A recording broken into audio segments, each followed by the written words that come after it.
athletes. Can all the Special Olympic athletes stand in this general area?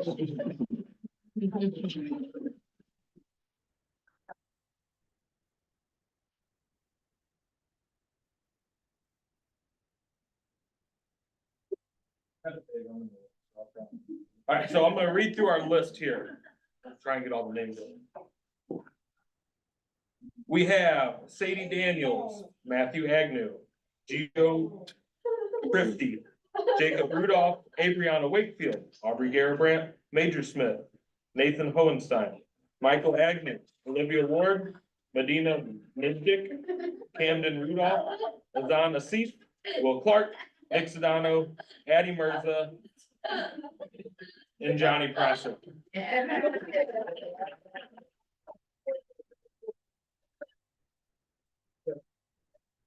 Ms. Fox had this to say, our Special Olympian athletes are a hardworking bunch of students. They're dedicated to their events and always try their best while using incredible sportsmanship. The events we participate in this year are bowling, basketball, and track and field. The group of athletes really embody the true essence of the Special Olympic model. Let me win, but if I cannot win, let me be brave in the attempt. Valley Park is privileged to call these athletes ours and have them represent us. Thank you.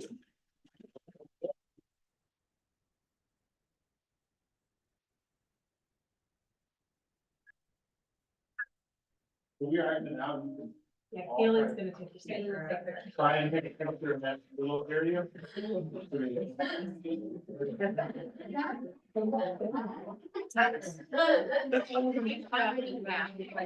They already have their. Most, I think.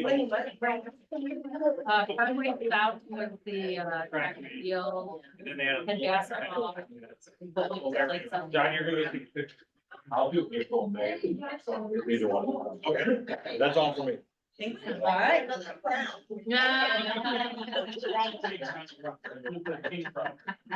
Tough when you're the right.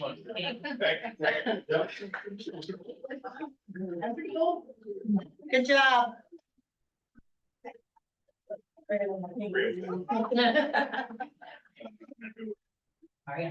All right. Next up is our student spotlight, Dr. Dill and Naomi. Thank you. Good evening, everyone. It's my pleasure to introduce Naomi Bauman. Naomi is a distinguished member of the class of 2026 and tonight's student advisory team member. Naomi embodies the essence of perseverance and dedication.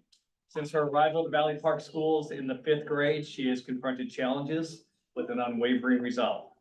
Naomi is both a committed scholar and a talented athlete who excels at track, enjoys the written word, and revels in the complexities of math, while finding time to also explore her passion for cinema.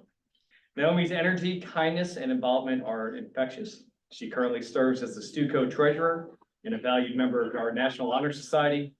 Her accolades include being named Athlete of the Month and earning Silver and Gold Star Academic Student Athlete Awards, a testament to her diversity and multifaceted excellence. Naomi's aspirations extend beyond her accolades. She's driven by a profound desire to affect meaningful change. She envisions a future where she's an anesthesiologist committed to philanthropic efforts that uplift underserved communities. Please welcome Naomi Bauman.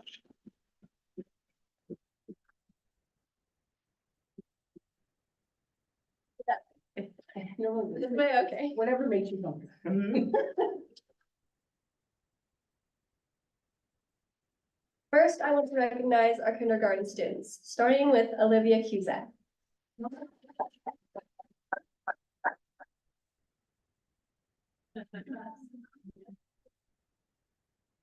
Olivia Cusack goes out of her way to make others feel special.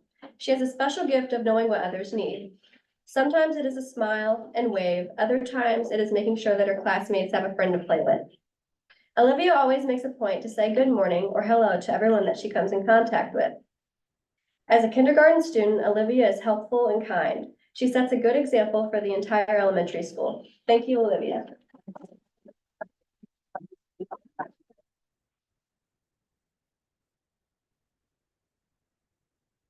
Our next kindergarten spotlight student is Riley Frazier.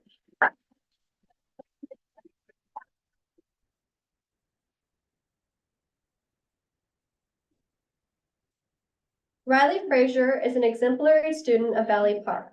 Riley excels with any challenge that is given to her. She has grown so much this year with her reading and writing and is quite an author and illustrator now. Riley is attentive during lessons, loves to answer questions, and makes connections with what is being taught. You can often find her helping other students or tidying up Mrs. Gilman's classroom. She exhibits every Hawk expectation throughout the entire school. Riley is a fabulous friend and a fantastic student through and through. Thank you, Riley.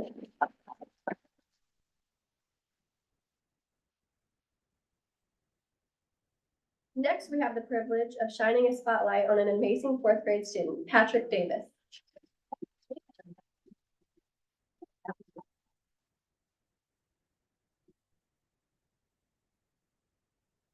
Patrick is a strong leader, a focused learner, and a good friend. He uplifts those around him with his kindness, humor, compassion, helpfulness, and endless positivity. Patrick leads by example, loves to learn, and has a kind word for everyone.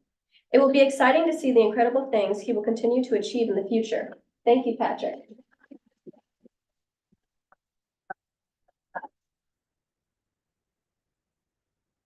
Can we have our interpreter?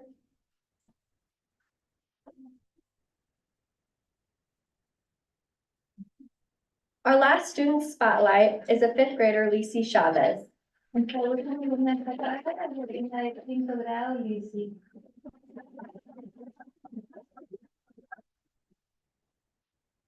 Lisi is the true definition of a hard worker and a kind person. Lizzie incorpora todo lo que significa una niña que trabaja duro y que tiene poderes de liderazgo. She is always putting her best self forward. Siempre da lo mejor de sí misma. Her dedication to her education and learning is unmatched. Su dedicación para estudiar y para aprender no tiene igual. She has a sweet personality, she's dependable, reliable, and is always there to smile when someone needs it. Tiene una personalidad dulce, uno puede depender de ella, puede confiar en ella y está siempre ahí para ayudar. Her respect is shown for everyone in the building. Ella demuestra respeto a todas las personas del edificio. She is a true blessing to have in Mrs. DeGoria's classroom. Ella es una bendición para estar con nosotros y en la clase de las niñas de Gordon. Lisi also has a few words that her friends have said about her. Y Lizzie nos compartió unas palabras que sus amigos han expresado sobre ella. She never makes anyone feel left out. Nunca deja a nadie de lado. She's very smart. Es muy inteligente, She's always generous, muy generosa, always friendly, muy amigosa, amigable. and always respectful to everyone and very kind in her words. Siempre respeta a todas las personas y tiene palabras amables para todos. Thank you, Lisi. Gracias, Lizzie.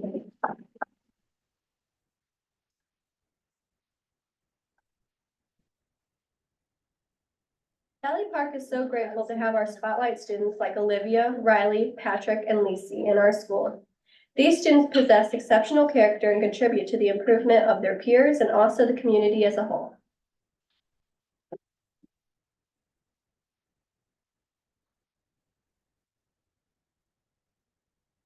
Please come out, we'll put your picture. Great job.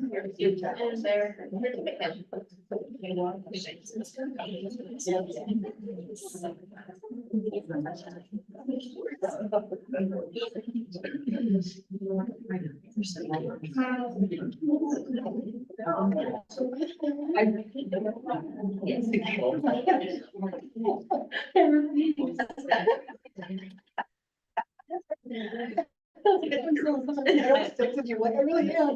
I'm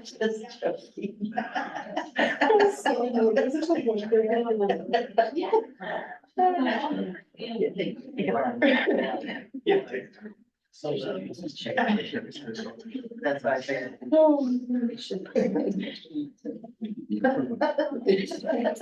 Are you kidding? I literally was at the parking lot. I was like, no, no. And I started 1 minute early. You probably have 9 times. Literally walking in his phone. That's right. We just had to get that. I find that because one of my friends are going. I think it's gonna have a little- I think it's so. So I also have a check. You didn't remember that. Of course. It's that new neighbor. Oh, I'm excited. you are like 400, 100. Yeah. you. No, that's okay, keep going. Apologies. Very superintendent, something heard about track and field. All right, so the English Language Development Program report, Megan and Michelle. Yeah, I'm Please. really excited to have Dr. Sensabaugh come up and share with you an update on our English language development program. Looks like it's just up. Yes. The crowd gets smaller. Well, thank you for the opportunity to have me here and speak about this program. Like I said, my name is Dr. Michelle Sensabaugh, and I have been in this role for 17 years. So it's hard to believe I started here in 2007. So I just hit the next button. Right. So we're going to start. I hit the red button. Just hit the left, right. Yeah, okay. That's a great. So first I want to start off with, I know you're probably thinking, why am I going to watch a soccer video for the ELD, but there is a purpose for Yes. this. The first one watched actually the entire soccer game today. We're gonna take it back now, I'm not joking. Okay.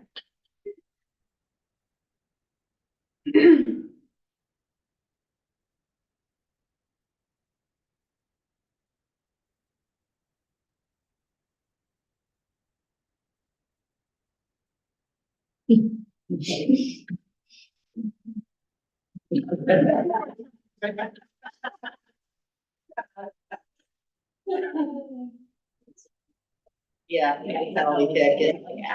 He won the game for us. Yeah.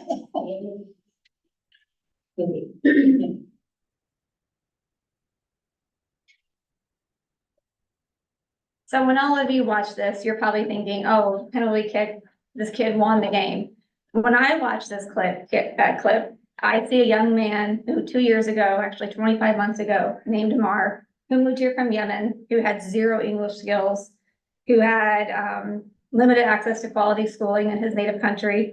And he was too nervous to make friends, and he moved here. He moved here right whenever Ramadan was happening. He spent those 2.5 months with me in my classroom, probably 5.5 hours a day. And if it wasn't for soccer, we would be having a different story. So my EL student spotlight for tonight is 11th grader Amar Al-Yadari. And this student is an amazing EL student. In 17 years, you meet these kids that come through your door, and he is one of those special kids that I just absolutely adore. He walks into my classroom and he goes, "Hello, Dr. Michelle Sensabaugh." I'm like, I know you trying to say Michelle, but he is just such a sweet kid.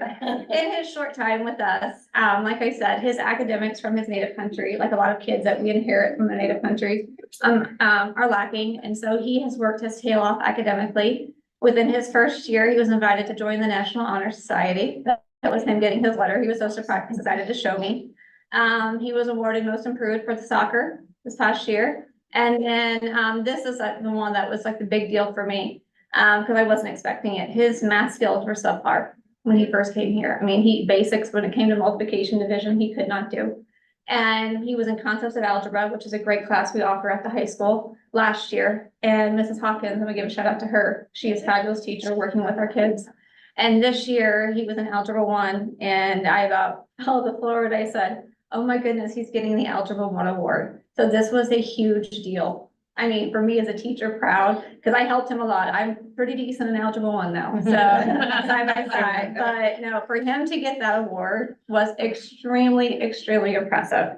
But academics too, I also wanted to give a shout out why I'm here today to, like I mentioned before, the soccer program. We have so many of our kids who come here that as soon as they come from the country, I'm like, so how do you feel about playing soccer? On my phone, I'm translating. I want to give a special Coach Rawls. You are absolutely amazing. Good hire on this one in his position. He has his first year. Whenever I ask questions about getting supplies or whatever it is he needs, he goes, what is it? What can I do to help? So he has been absolutely wonderful. Coach Probst, Coach Creefall, and Coach Mill, I have not opportunity to meet him yet, but they are incredibly important because I can't teach social English and friendships like you saw in that video, like the kids. So soccer, thank you guys, what you do. Okay, now let's get into the technical stuff. So glossary, These are just some terminology that you may hear. EL is English language learner. Old school terminology, a little bit farther down, is English as a second language. Technically, I answered all of them. I do it all, but technically the state has switched to English language development. So that is what we're going to attempt to call our program, is the ELD program. But I'm EL, ELL, it doesn't matter. I teach the same, but technically we're going to attempt to call ourselves the ELD program. Something where people get confused is language minority, or LM. Language minority just means that a language other than English is spoken in the house. So every student who speaks another language is language minority, but not all LM kids are English learners. So there is a difference. Does that make sense? Okay, thank you. And then LEP, limited English proficient, is how they are classified as receiving services underneath DESE. And then once the student exits the program, they become MY1, MY2, means monitor year 1, monitor year 2. That means I can provide services and bring them back into the program if it need be. If they are struggling outside of that, they no longer receive services anymore, but if they would, if they're struggling in their academic courses, they can become back. BICS and CAL are just basic social skills and academic language. They're just technical terms. And then in the Tesla world, and the domains that we talk about when we're testing for kids are speaking, listening, reading, and writing. And it's no different than what we would do for native English speakers. These are, as of a week or two ago, the language represented here at VP. Some more than others, but there's at least one student here that is represented in their home. And I speak English. So thank goodness for Google Translate and the other ones. But the kids that I work with mainly are Spanish, Arabic, we have a Portuguese, Pashto is the newest one. We have a new family from Afghanistan. Of the students in our district, there's like, what, 800 and something, I believe? Okay, there are 107 language minorities, so that's a pretty high number. And since I've been here 17 years, that number has always been around 100 language minority students. And then of that, 12% of those students in grades K through 12 are classified as language minority. And of those, 58 are receiving EL services. So that's a pretty high population. Say the WIDA consortium is something that we belong to. There are many states, the 23rd to join the consortium. There are 42 states, territories, and other federal agencies. All it means is we are consistent with other states when it comes to our testing entrance exam and our exit criteria. There are a few states like Texas, because Texas always does its own thing, you know, a couple other states. But if we came from a WIDA state, I know that they have the same entrance test and exit test. So it just gives consistency among states. So you're probably wondering, how do I know who these kids are and how do I assess them? So we have a thing called a home language survey. So every time a new student enrolls into the district, I am notified through Infinite Campus. And I go on there and I look at their home language. If it says English, they're good to go. However, I always do a little investigating, because sometimes people will put English whenever I'm thinking, there could be something. So I always do a little investigating just to ensure that the family that is truly, truly accurate. And then if it says anything besides English, I will do my partner teacher and I will do the WIDA English language proficiency test. And then they'll give us a score back. If it's 4.7 or higher, that means they're just considered language minority. They have enough English to be proficient in their classes. They don't need any support. If it's 4% or lower, that means they need additional services. And the level of those services depends on that level. If they're a true newcomer, they're going to be with us a lot. If they're intermediate to advanced, the level of support may be different. Okay, now we have the different proficiency levels. This is just, like I said, level 1, level 2. If they're level 1, level 2, their really emphasis is on social English, being able to communicate, and working while also learning academics. Like, hey, how are you? Can you go to the bathroom? Not having that culture shock too within there. And then we have levels 3, 4, and 5, which is more of a focus on academic English, focusing on academic and content vocabulary and building that background knowledge. When they're at levels 3, 4, and 5, they're more immersed in their general education classrooms and getting support through their content teachers at the same time. Okay, I got a little story about this guy because it's too stinking cute. His name is Mohed, and he is a new family to us from Afghanistan. There were several brothers that came, And we have a program that has been critical for our success. For me, at the older age level called IXL. And whenever they complete like a little, proficiency level for like a certain math skill or ELA skill, it tells you like you did a good job or something. So he would read it and go, dynamite, terrific, wonderful, because luckily came with some English skills. And he get to one word and he goes, super B. And I go, what? I go like, what in the world are you doing? I finally flipped his computer. It was superb. To me, super B sounds way, way, way better. But once you see superb and you see it as super B, you can never see it as superb again. But it took me forever. I was like, what are you doing? I thought he was like off the program and found something else, but it was really funny. So then every time I see him in the hallway, he's like, super B. So, he's just a cute kid. Okay. There are two of us ELD teachers, me, who's ancient now, has been here since 2007, and then Miss Jenny Fitzgerald. She has been here since 2018. In the past 2 years, she has been promoted. She was a TA before. She was promoted to teacher. She mainly she works with the elementary students. So she has been absolutely wonderful, and she's not here, but thanks, Jenny, for everything that she does, because she is a wonderful colleague, and we have built a wonderful working relationship together. So here's some program highlights. The past couple of years, we had 1 student go to monitor, then we had 10, as you can see, and then last year we had 4. Another highlight is the two teachers, and then in 23-24, this past year, we started working on the curriculum writing process. So Dr. Brown, thank you for your leadership, for helping with all of that, because it has been a good process and learning from you from that.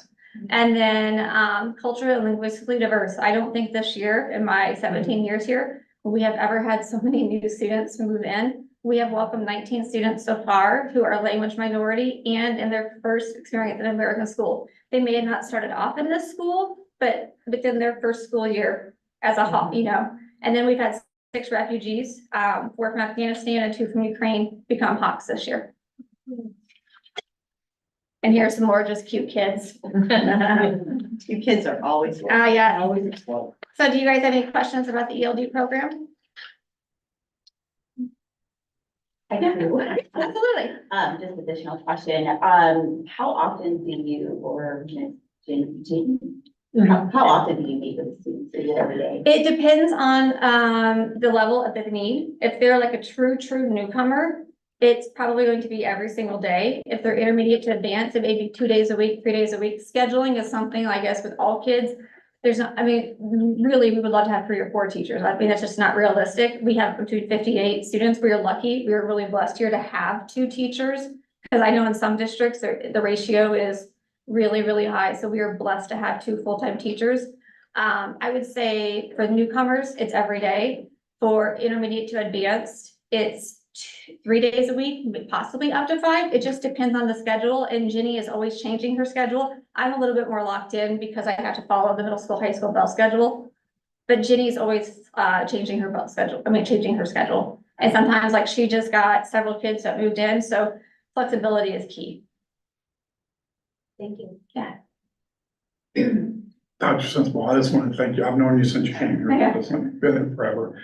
For all the work you do behind the scenes that nobody sees. I mean, we don't see all this, right? We see the results. That young man I know well on the soccer team. And Yeah. he's an intricate part of the school district, and a lot of it's because of you. Well, thank you. And you and Jenny do work that you just don't get the recognition that other people do because you're kind of behind the scenes. Yeah, thank you. So I just want to thank you for that. Thank you. Anyone else? Do you ever do like home visits, or do the families come in or anything? Thank you for mentioning families, because I did not have it in this slide. We have a program here, we utilize a company here called Voyance, and it's over the phone interpretation. So anybody in the district, we always send home like emails at the beginning of the year, and we will be doing more training. I think that's one of the things that we want to push is more consistent training with staff of utilizing this thing. So anytime there's an issue in the district, or want to contact a parent or whatever it is, anybody can pick up the phone and call. So language is no longer a barrier to contact a family. Something that Jenny and I have been doing for years and years and years, before I even started, like before Jenny was here, but now with Jenny is here too. We utilize LAMP. It's a language assistance program. can't remember what MVP stands for, but we set up before everybody else sets up the regular conferences, Jenny and I find out all language minority, not just EL, not just kids in our caseload, all language minority families. We set up the parent teacher conferences for them and make sure that they are here for parent teacher conferences. And so for realistically, we almost have 100% success rate for language minority families showing up for conferences. Awesome. And then we, because it's a lot of phone calls home and we were just like, hey, guess what time it is? And the kids are like, oh, you have to do this again. I'm like, yes, we do. Because I'm used to just kind of skidding by.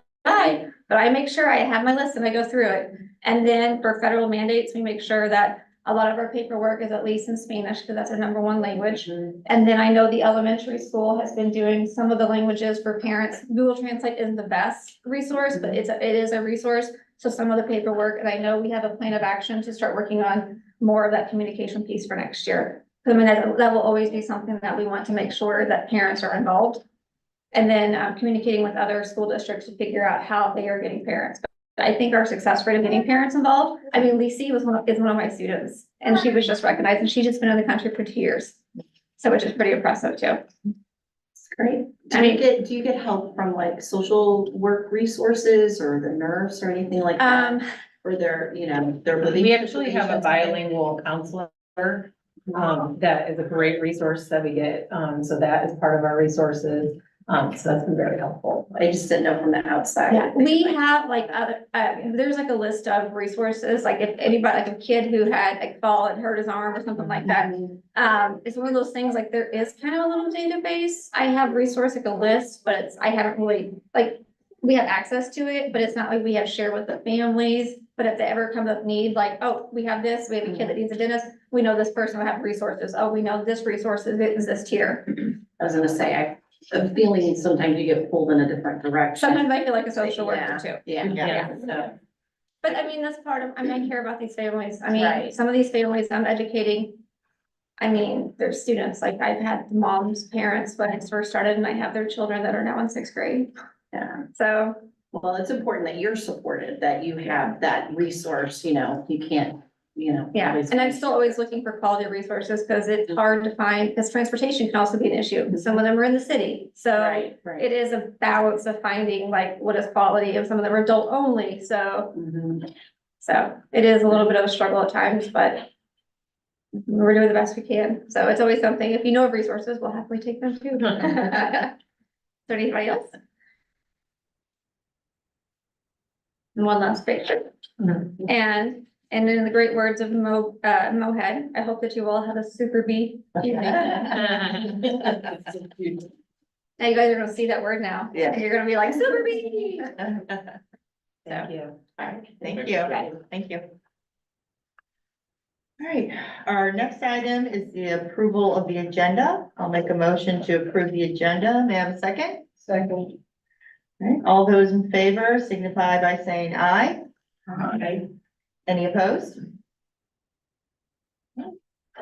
Are there any public comments on agenda items? All right.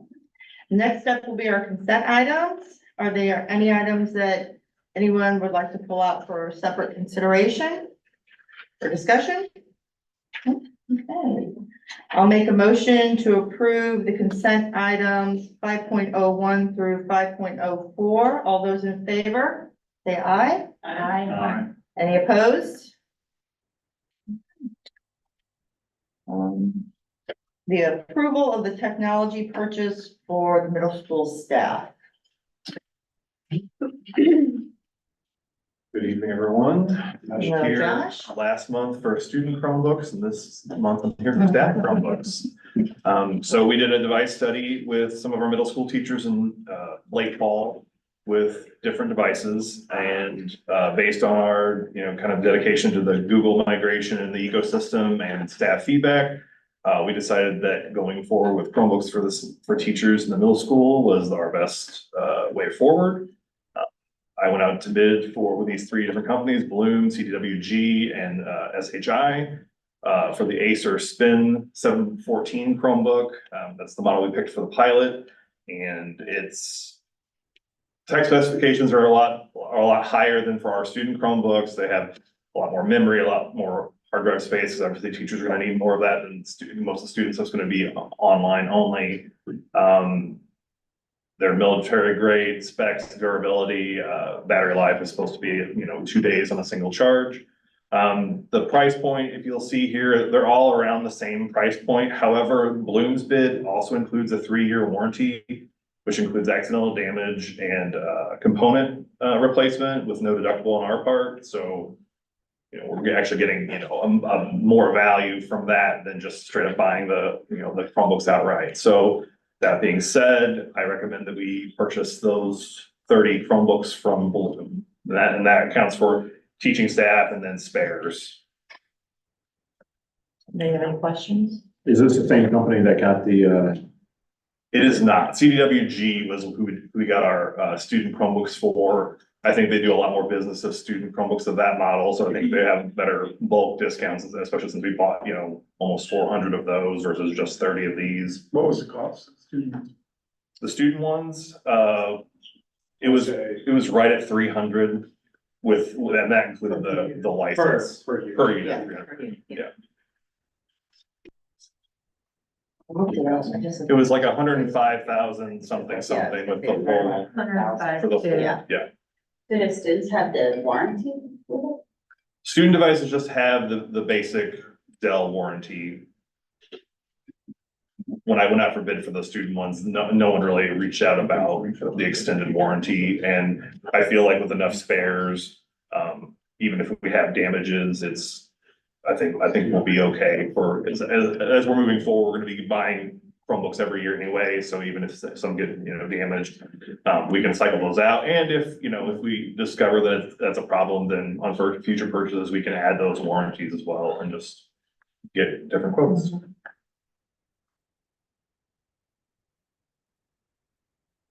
Anything else?